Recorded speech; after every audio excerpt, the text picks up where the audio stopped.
I hope everybody is back again and that you feel refreshed.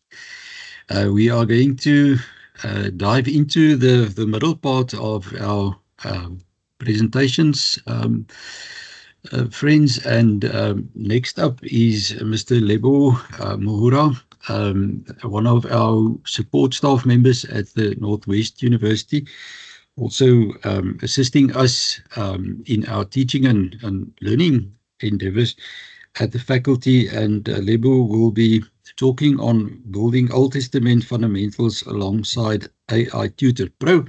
And Lebo, the floor is yours. You have time until 11 o'clock for the presentation, and then there is also 10 minutes for Q&A. So we are looking forward. Thank you, Lebo. Prof, thank you very much, and good morning to fellow colleagues as well. I am Lebo Hang, as Prof has mentioned, commonly known as Lebo, and I'm proud to say that at least the nickname Lebo I was given by people and not AI, but I do credit AI for the bio you might have read in the PedLab section. And so I'll jump into it by starting to share my screen. And as I do so, I must mention that Prof. Anne and Adrian have really just noted everything, and I'm just gonna build on that.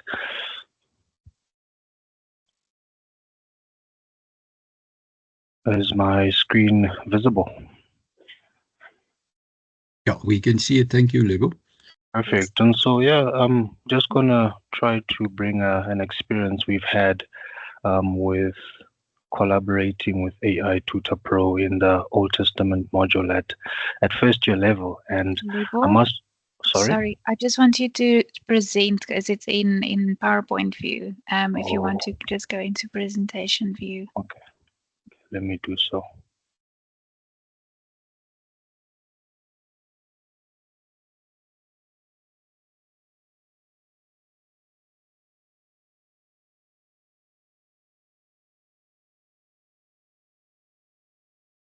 Okay, just confirm once it's. So I think what you can do is to the left of where your mouse is currently, you can just click there from the beginning. Yeah, perfect. Is that perfect? Well, it should have been, but it's still showing the preview slides. On the bottom to the right hand side, there's a little screen. Yeah. Yeah, right there. If it's on your side in the presentation view, just unshare your screen in Teams and then just share the screen that's in the presentation mode. Got you.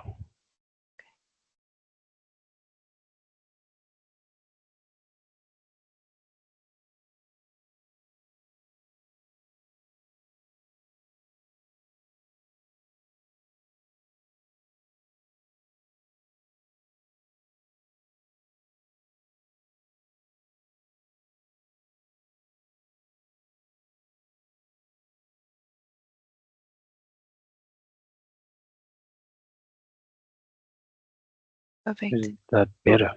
Thanks so much. Cool. Yeah. So yeah, I'm just gonna walk us through our experience with AI Tutor Pro, and we have collaborated with it in our first year module called Old Testament 112.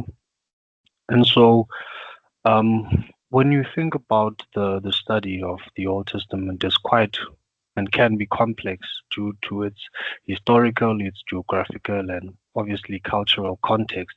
And to a first-year student stepping in class, that can be quite foreign, very unrelatable, and I dare to say it can be boring. And as we try to make these fundamentals quite simple, we had to find a way to then build a bridge that would allow us to meet students in a quite familiar digital environment. And one of the best ways to do so is just pop up a QR code on the screen, and it just communicates to students, they know that at that point it's time then to pop out their phones.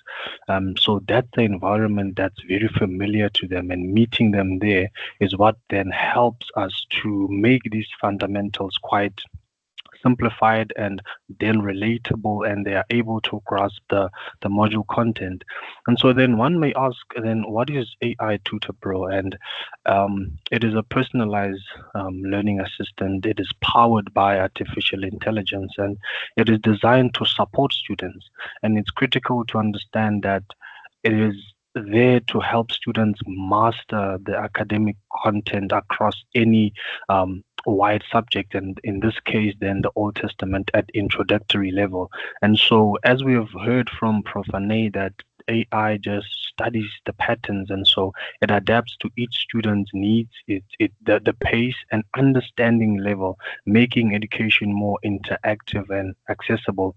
And so then it helps us to build the fundamental knowledge, to test the knowledge, and even apply it in the forms of tests and quizzes and so forth. And so there are some key features to this AI Tutor Pro. It's very helpful. It has multilingual support. About 30 languages are available on AI Tutor Pro. One can choose which language they prefer, and it's not only limited to English. And if I can just add on that, part of the work that I do is to implement multilingualism practices in the classroom setting.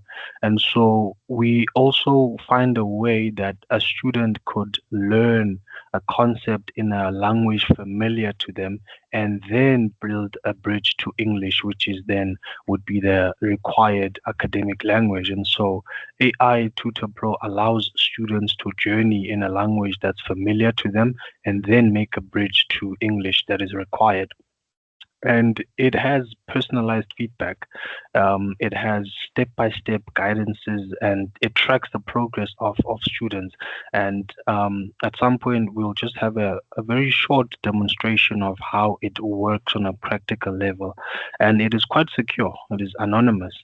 There is no personal data required for one to access AI Tutor Pro. It is available on many platforms, and it covers a wide range of subjects. We can have quizzes from it, we can have dialogues with it, we can have students get to see how tests and exam questions can be set up and posed from experiencing and using this tool as a tutor. And I think the most incredible thing about Tutor Pro is that, unlike other AI tools, it doesn't provide or feed out answers, but it prompts students to answer questions that it poses.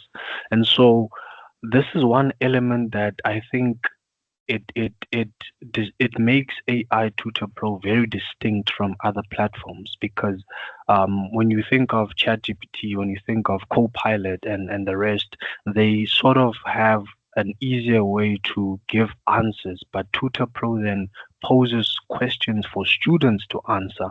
And so that means then it kind of guides them, not coerces them, but kind of guides them to then deal with the content, deal with the module content before then trying to get on it and answer some number of questions. And so one might ask then, how does it work? How does AI Tutor Pro work on a practical level? And I had planned to have a short demonstration of how it works, but seeing that I had some trouble with sharing my screen, I'm hesitant now, but let's try. So I'm gonna stop sharing, and then I'm gonna share my entire screen and just have a short demonstration of how Tutor Pro works on a practical level.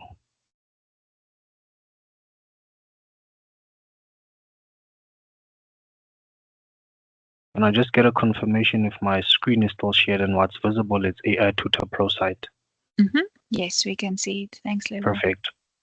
And so this is how the the site would be it's free, it's accessible on any device, and then it makes it then easy for every single student to access it.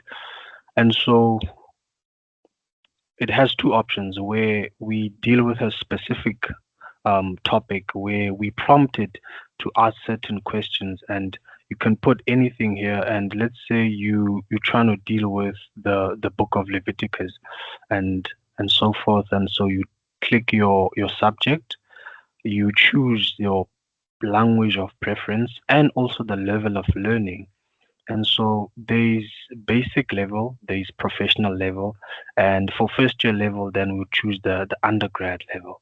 And that's where you begin to start. And then this is where it would take you. It poses a question. It doesn't feed you an answer. And so it's a learning tool that helps you answer certain questions that you might have. And so another thing is, I'm not going to try to answer the question now, but on a practical level, in a classroom setting, we would then have students answer this orally. Some would have to write it down, but we would have an oral session where students get to answer a certain question, and we would type out the question here and send it and ask another question. And so I've played around with it, trying to check whether students can maybe get away with just getting answers from it. But when you then click on ask me another question, it then says you need to respond. You need to have a response before it can give you the correct answer. And so in this way, then Tutor Pro doesn't just feed information, but it allows students to think of an answer to give it. But I'm sure students still find a way in and around it. And the second element is where we click on the content. And here then we get to upload a certain, say, article or a certain study material. And based on what you have uploaded, it then prompts you again, or rather you prompt it to focus on a certain topic, on a certain chapter and so forth. And then again, after uploading your file, then it goes back to asking you questions about what you have uploaded. So in this way, students are always given questions to answer rather than being given answers to just supply back to the lecturer. And so now that's our little demonstration. And I'm just going to go back now to the PowerPoint presentation.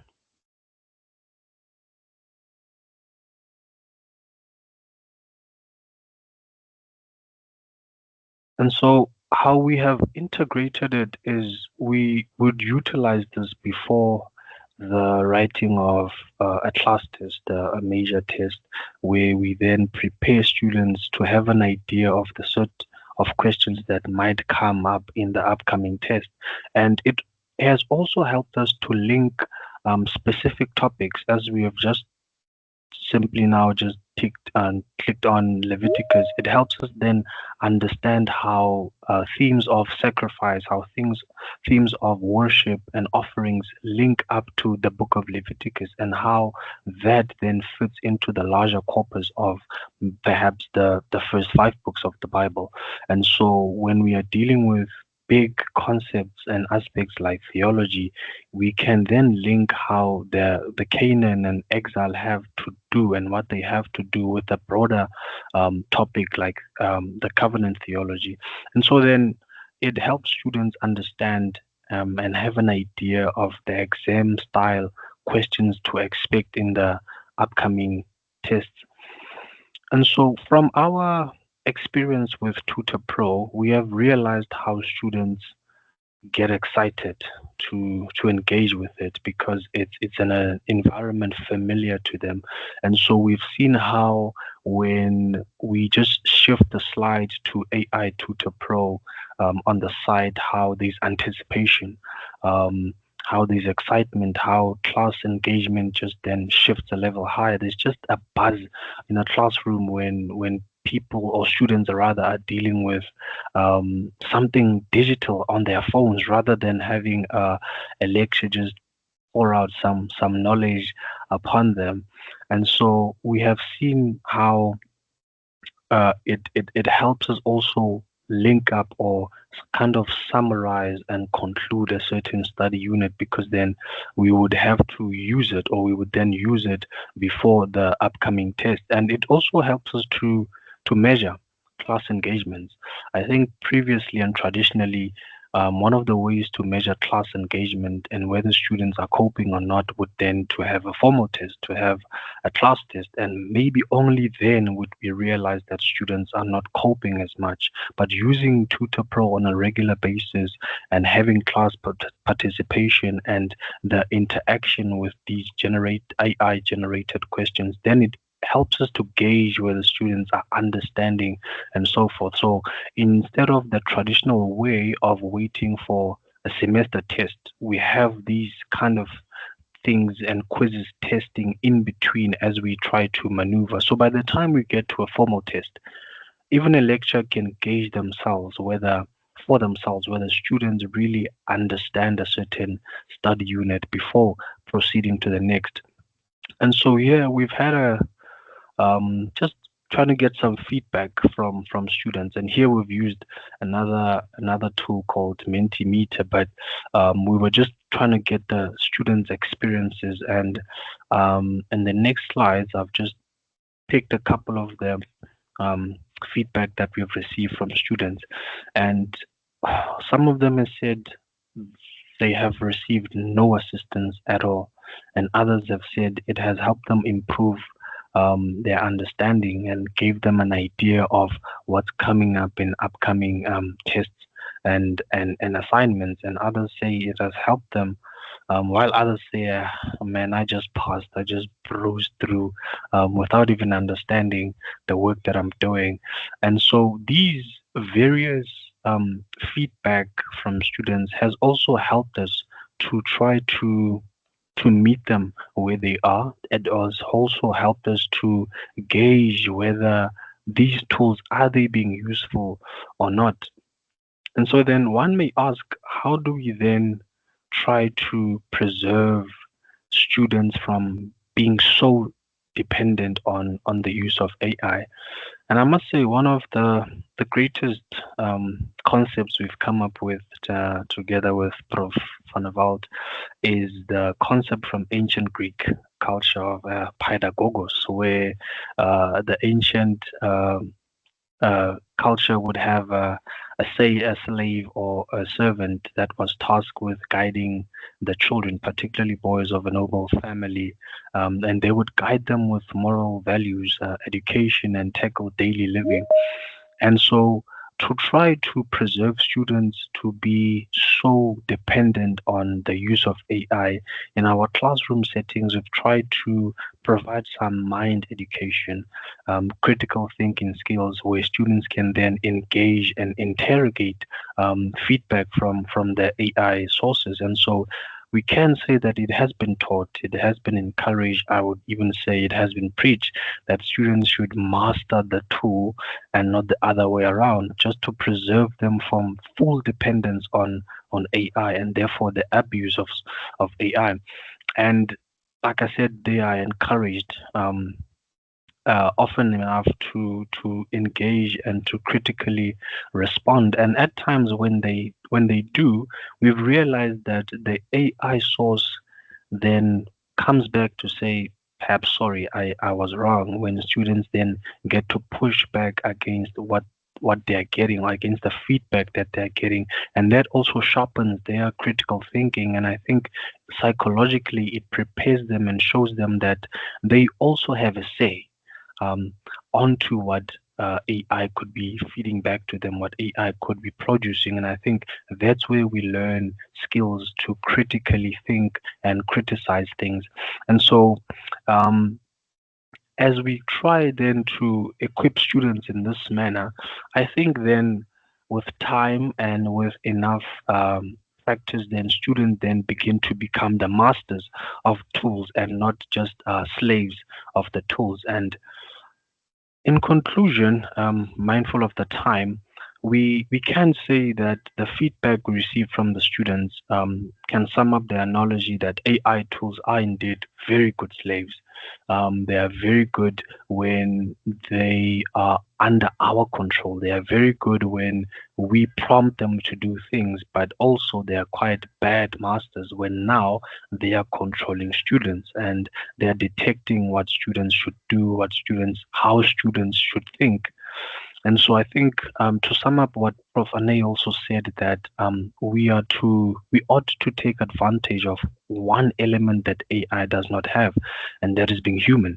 And so that's why we have this big emphasis, this strong belief in providing students with critical thinking skills that can help them interrogate feedback received from AI sources and AI tools. And with that, colleagues, I thank you. And if there are any questions, I'll be glad to take upon them. Lebo, thank you so much for a very, very enlightening contribution. Actually, also for me as a lecturer. So, colleagues, the floor is open now. If you would like to engage with Lebo on this very intriguing topic, you are free to do so. Jaco, I see your hand. You can please proceed. Yes, thank you. Lebo, thank you. I really appreciated your presentation. I learned a lot. Perhaps I have more a comment than a question. As you presented, I just realized the threat that perhaps AI can, when it comes to teaching, may end up that the medium becomes the content. What I'm trying to say is that somehow students can so easily get engaged with using the tool, understanding the tool, that it is actually removing students an arm's length from the actual content that we want them to learn.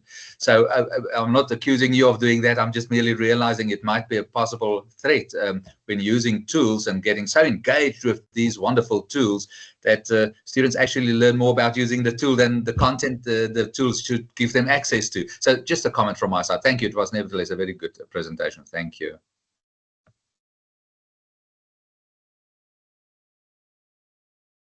Appreciate that, Prof. Thank you very much. Yeah, just adding to what Prof. Jaco said, indeed, I think for us as university teachers or lecturers, facilitators, it often becomes an important question in how many ways that AI also touch upon academic identity. And that is indeed a fear, I think, of a shared fear amongst many lecturers, that what are our role currently? Is it to help students master the tools, and where does real tuition and knowledge fits into all of that? But thank you indeed, Jaco. That's a very valid question. Colleagues, any other questions? Nadine, you will help me to be on the lookout. I don't see any hands or new chats being posted. It will be interesting to note if anybody in the part of the attendees have heard of AI Tutor Pro.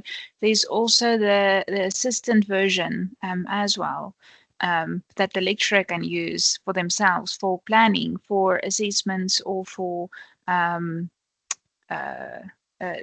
lesson plan as well. So that's pretty cool. I'll put a link in the chat for that. Yeah, and thank you, Nadine. And then I see Michael has got a hand up. Michael, please. Yeah, thank you. Thank you very much for the presentation. I'm wondering, it looks to me more like what we would, in classical ways, would tutoring students going along with a lecture or a seminar. So could you say maybe a word about how you include that particular tool that you have been offering into a larger course? Is it part of it? Are the students assumed to take this to get to a certain credits, or how do you include that? Thanks. Thank you very much, Michael. And so at the entry level, we have utilized it in, it's not sort of a requirement.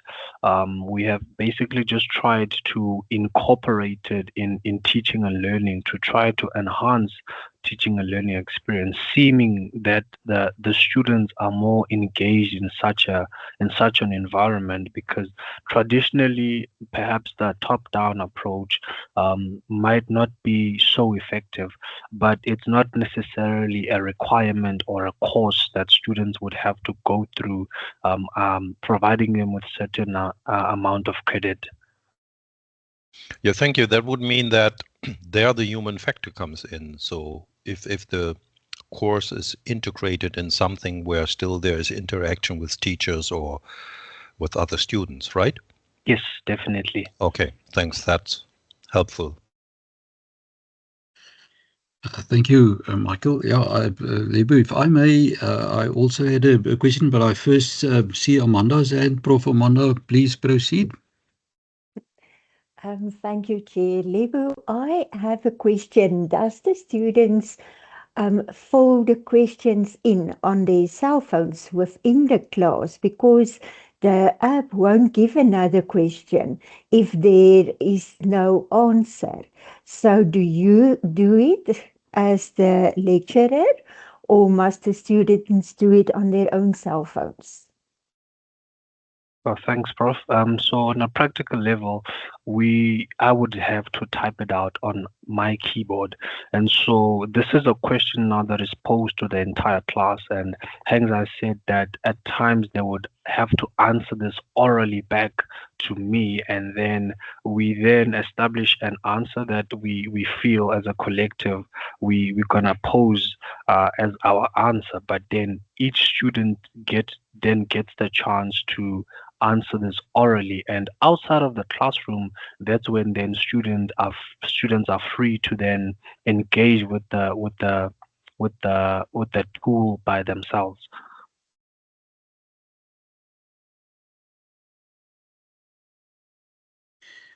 It seems, Lebo, you have answered Amanda well. I made a note on the alignment between what is presented in the module and what AI Tutor or Tutor Pro offers, and I was wondering where that alignment is taking place in terms of quality assurance at universities. For example, there's a very long way that modules and curricula travel before we can actually present it.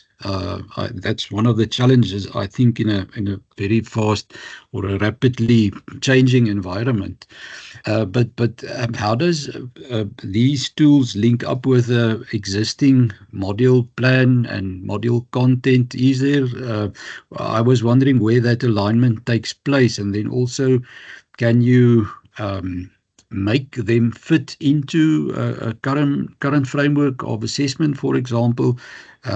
Is it actually applied in the assessment? And the obvious question that flows from that, can it assist in the marking? For example, if we talk about, Adrian spoke on the time-saving attributes of these AI tools. How is this relevant in your experience? Thanks, Prof. And to try to get to an alignment place, it's good to say that the tool can be prompted in a way that we desire. And so it's possible for it to provide such a vast and wide range of feedback, but once we prompted to focus on a particular thing that is not just random or very wide, but also coming from the module content or a study unit itself, then we get to narrow it down to focus on a specific thing.